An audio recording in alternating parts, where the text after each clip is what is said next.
The following program is made possible by Wells Fargo. Wells Fargo, the next stage. 5 candidates are running for the 13th Senate District seat being vacated by Jerry Hill, and we're interviewing each of the candidates. It's Burlingame Councilman Michael Brownrigg's turn. The game is politics. The game is on.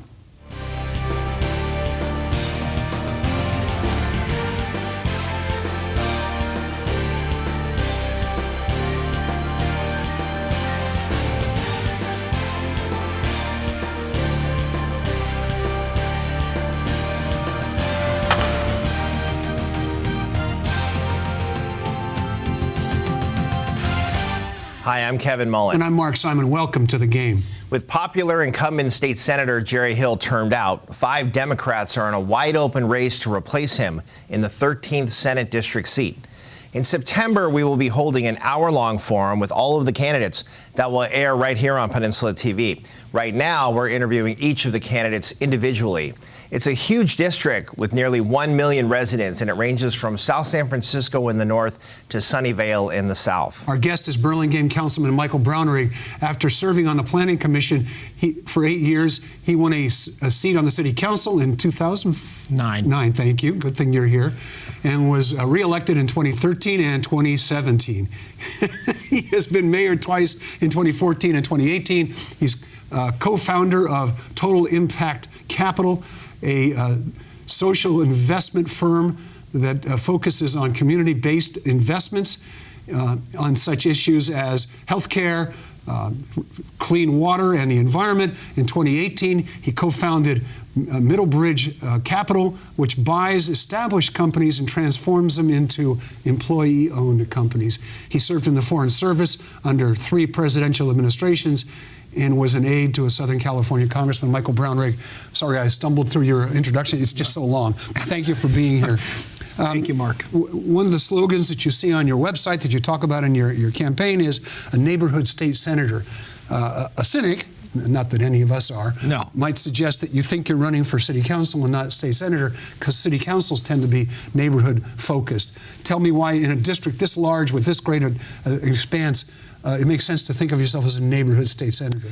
Well, thanks for the question. Thanks for having me, both of you. And so it was a very intentional choice for a couple of reasons. One, it was important to me to convey that I want to run a grassroots campaign. I want to make sure I go into each community and listen carefully to the perspectives, because even though we're challenged, all of us, by many of the same issues, which are growth related, the way we solve transit on the Bay side isn't going to be the way we solve transit on the coast side. Housing perspectives differ, and the ways to solve housing differ by community, and I wanted to reflect that. It is also how I won in 2009. I wasn't supposed to win that city council race. I was facing 3 incumbents. Everyone said, all the smart guys in the room said, well, you'll never win. Isn't it cute that you're trying? But I worked very hard. I knocked on 2,000 doors, and I found when I could talk to voters, I could win voters. So that's important to me. But frankly, it's also a nod to the wonderful man I hope to replace, Senator Hill. I think we all agree he is everywhere in this district. And when, I've been to Javas with Jerry, and I've watched, and the people of Pescadero feel he is their senator, and the people of San Bruno feel he is their senator, and the people in Sunnyvale, where I was this morning, believe he is their senator. And that's because he shows up. And that's what I'm trying to convey by being a neighborhood state senator, somebody who shows up and who listens to each of these different communities. It's kind of cool, right? I mean, we're in this district where there is no big kahuna city. We don't have San Francisco throwing its weight around, or San Jose or Oakland. And each city, from the smallest, from Brisbane to Sunnyvale, has its own character. And I want to reflect that. That's why I chose that. So, Michael, some of the real challenges that we hear about almost daily here in this county in particular, and Santa Clara as well, affordable housing crisis, transportation mobility issues. How specifically has the city of Burlingame, under your leadership, tackled those issues? And how does that experience at the local level then translate to what you would advocate for in Sacramento? So thank you for asking, and I'm extremely proud of what we've accomplished in Burlingame. And I do use the word we because, as a former city councilman, you know this is a we thing, not an I thing.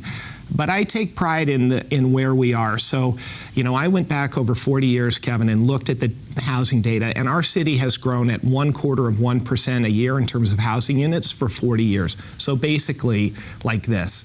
And we approved 4 months ago a general plan that imagines growing our housing units by 20% in 10 years. So that is a profound growth. I am really proud of that. But we're not doing it the way SB 50 would suggest we should do it. We're taking an industrial zone and rezoning it for housing. Mixed use, 5-6 stories. And in fact, even before the ink was dry on this plan, we had a proposal for 260 units, 38 of which are affordable. So I know we got it right. It wasn't easy to get our community to that vision. There is nobody in our communities, I mean nobody, who says, sign me up for more big buildings and more traffic. I want that. But when you bring people along, you bring people into the room and you explain what the issues are, and you ask, where are our teachers going to live? Where are our firefighters going to live? Where are our kids going to live? They get it. And so we brought people along, and when we approved that general plan, there wasn't a single voice of opposition in the audience. More specifically, and I'm especially proud of this because it's an initiative I launched or helped launch 5 years ago, we're going to break ground this fall on an affordable housing project in the middle of our downtown. On a public parking lot, we're going to build a 5-story building, 132 units of affordable housing, 54 for seniors, 78 for workforce families. And if you'd asked anybody in Burlingame 5 years ago whether we would have a 5-story building in the middle of our downtown for affordable units, they would have laughed you out of the room. And yet we're there. So it's that kind of ability to work on hard issues and bring people together and show them why we need to move forward, but then also having the guts to stand up and say, this is the right thing to do, even if there's opposition. That's the kind of approach I want to take to Sacramento, and it's what I think will help. It'll help you and your initiatives and priorities and help the legislature, I think. So you would not be a vote for something akin to what SB 50 tries to do? No, I think SB 50, to use a medical analogy, is the right diagnosis. We have a big problem. It's the wrong prescription.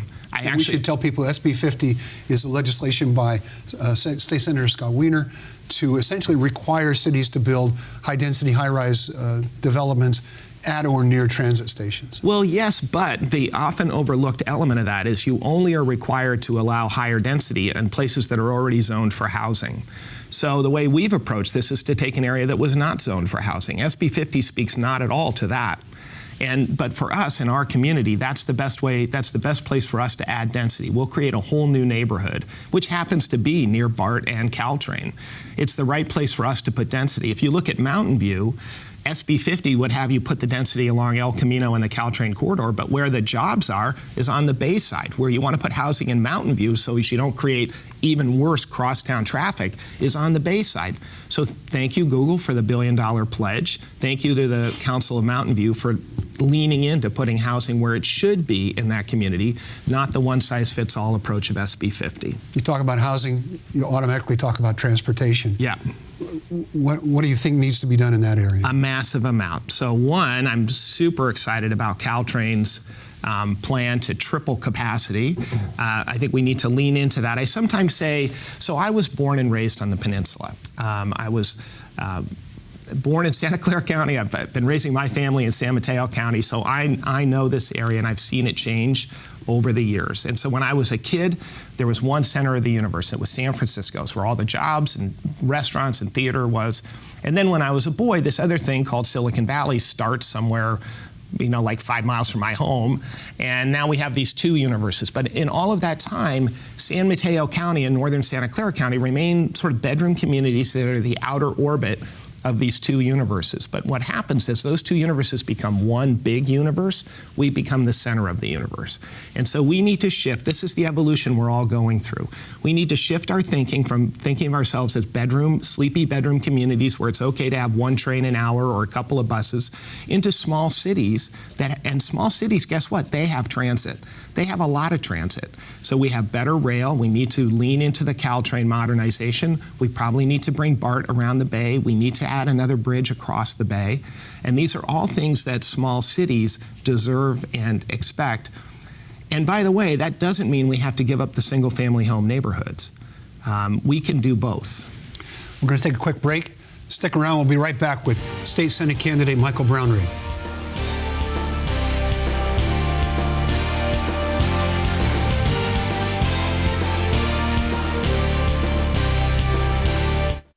It's been over 150 years since Wells Fargo first opened for business. Since then, we've enjoyed your community support, and we're passionate about returning it.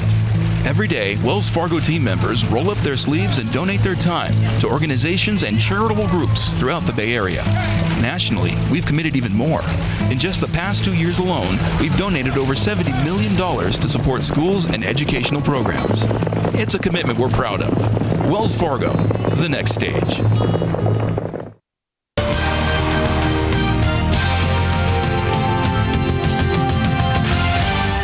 Welcome back to the game. I'm Mark Simon. This is Kevin Mullen, and we're interviewing another state Senate candidate, Michael Brownrigg, Burlingame City Councilman. Thank you for being here. Pleasure. We were talking about transportation in the relationship to housing.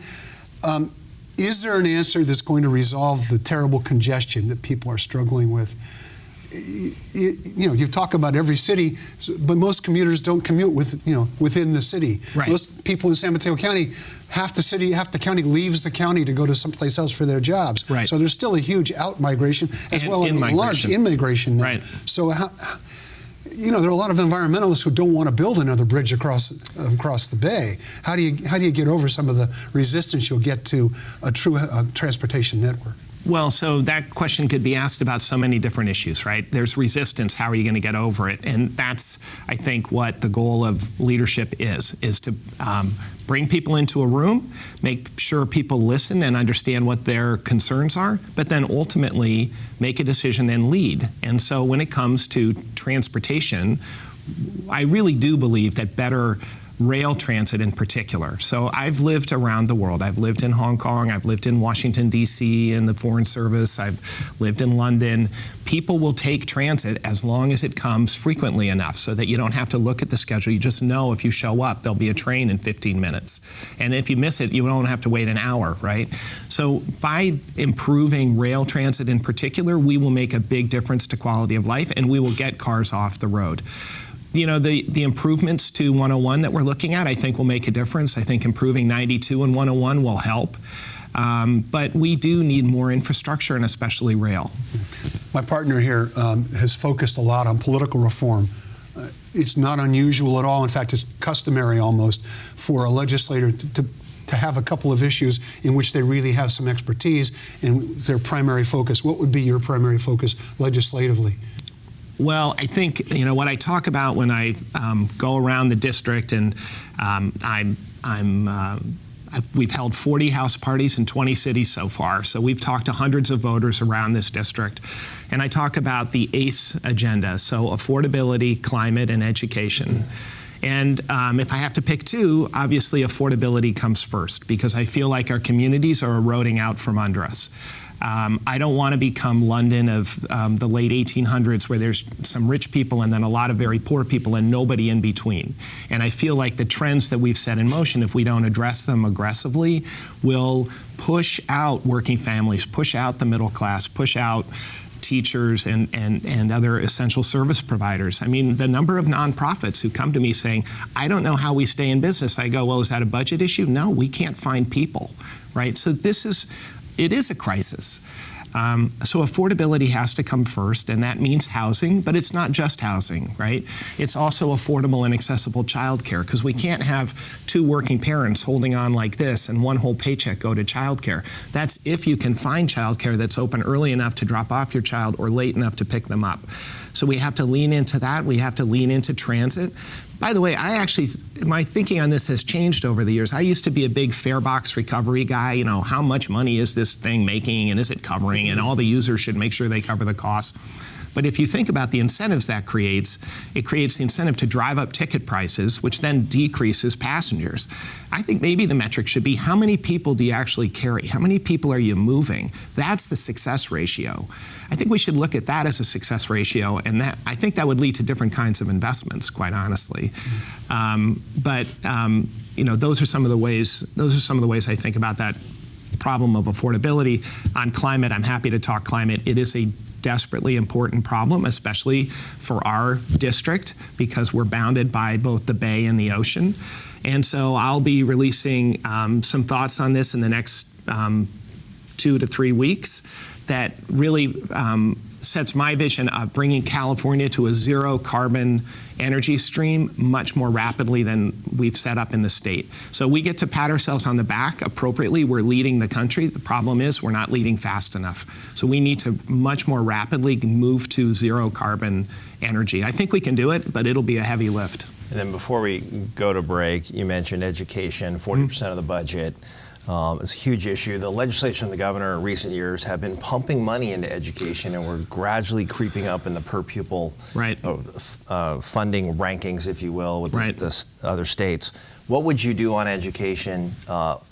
It will be a focus of yours. How do you tackle this? The districts aren't feeling the new money coming to them because they're not getting it. Right. So describe that dynamic and what you would do about it in a minute and a half here. Okay, that's a challenge. Education in a minute and a half. So we have 6 million kids in public school, 2 million not at grade level. That's a failing grade, right? We need to do better. It does start with resources. So I am, and I lose friends when I say this, I'm in favor of split roll. I'm in favor of reforming Prop 13 to take commercial property out of the bailiwick, leave residential property alone. That's all stays the same. And that yields $10 to $11 billion a year extra, according to the Legislative Affairs Office. One thing I would do, because when you look at the ballot language, as I'm sure you know, it imagines a gradual increase, which is appropriate. You don't want to overnight raise tax rates on people and drive out a bunch of business. But what I would do, what I would suggest to the legislature that we do is that all of the early money go to education. So it says in the ballot 40-60, 40% for education, 60% for the general fund. I would put all the early money in education until you at least hit $4 billion. I'm sorry, you're referencing the ballot measure that's in 2020 that would reform Prop 13. Reform Prop 13 to cover commercial, to take commercial property out of that. That would yield $10 billion more to the budget. So that's one important way. I think a smaller way is I would reverse the decision made years ago when we did the California lottery. We said that I can't remember exactly the numbers, but that 35% should go to education, and then the legislature knocked it down to 26% or 23% because of the budget crisis. Well, I'd restore that back to that. That's why we all voted on the lottery. So that would put more money into education.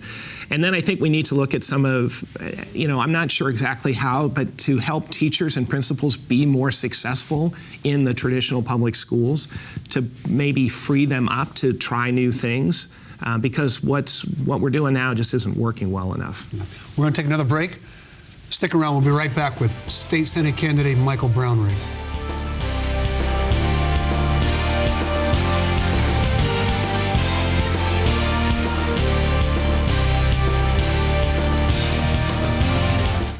It's been over 150 years since Wells Fargo first opened for business.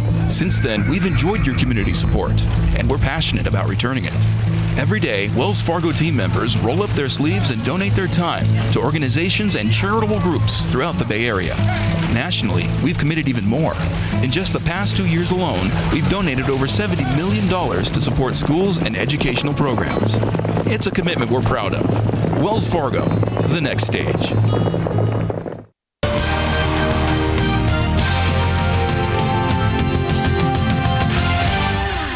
Welcome back to the game. I'm Mark Simon. Over here we have Kevin Mullen. And over here we have Burlingame City Councilman Michael Brownrigg, who is one of the 5 Democrats running in the 13th State Senate District, which runs all the way from South San Francisco to Sunnyvale and all points in between. Yeah, bigger than 6 U.S. states in terms of population. There you go.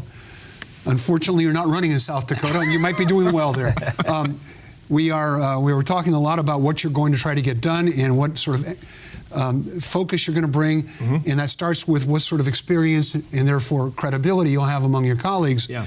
You basically have, I don't mean to diminish this, but your only elected experience is on a city council in a relatively small city. Explain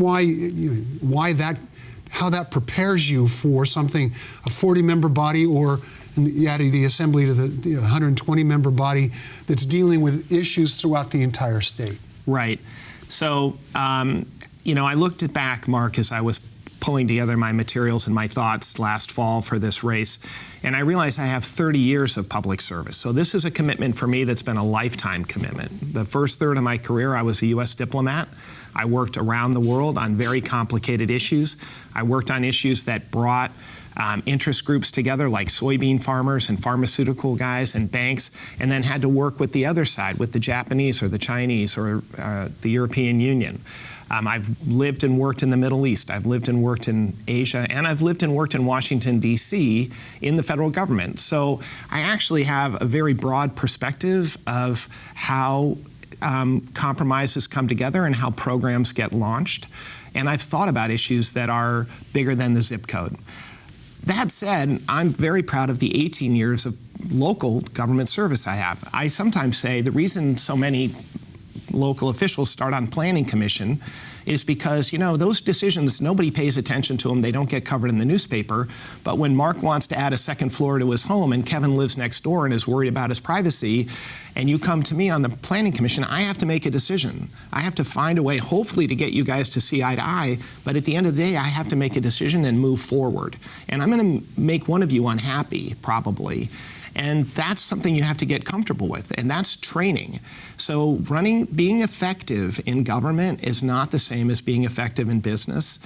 It is being able to, again, bring people together so they listen, they hear one another, and then show them a path forward that they can get behind. Or if they won't, then say, we're going to take the half a loaf this year. We'll work on the rest of it next year.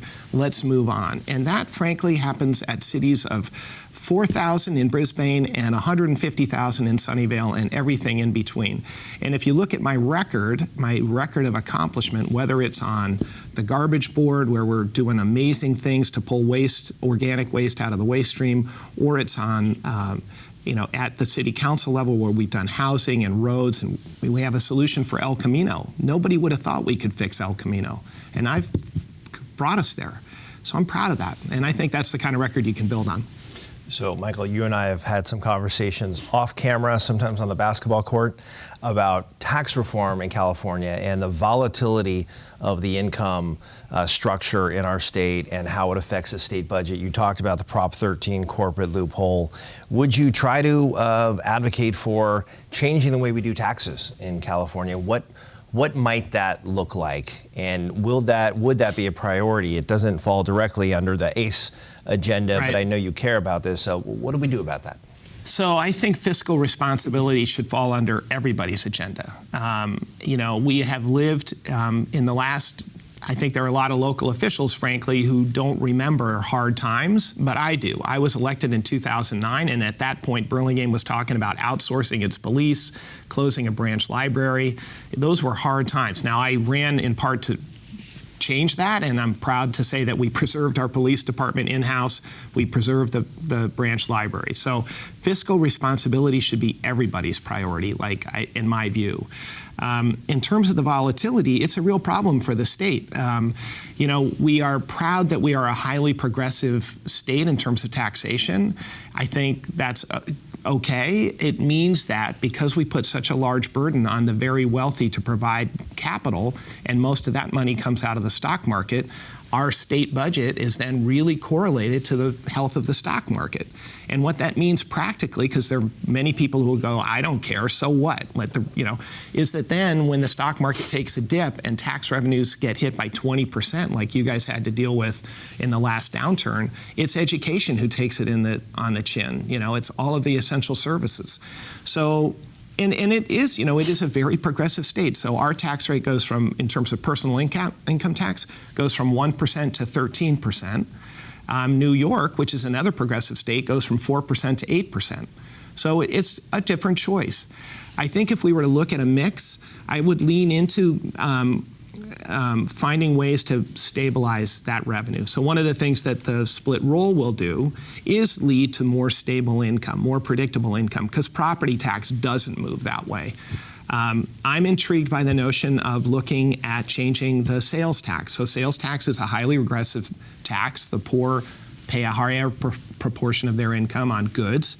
If we were to move to a services tax and then be able to reduce the goods tax, I think that's an interesting idea, and I think that would also yield more consistent, more predictable revenue, which is important, again, for all of our essential service providers. Wouldn't that be opposed by a good number of the companies that are in the district you purport to represent?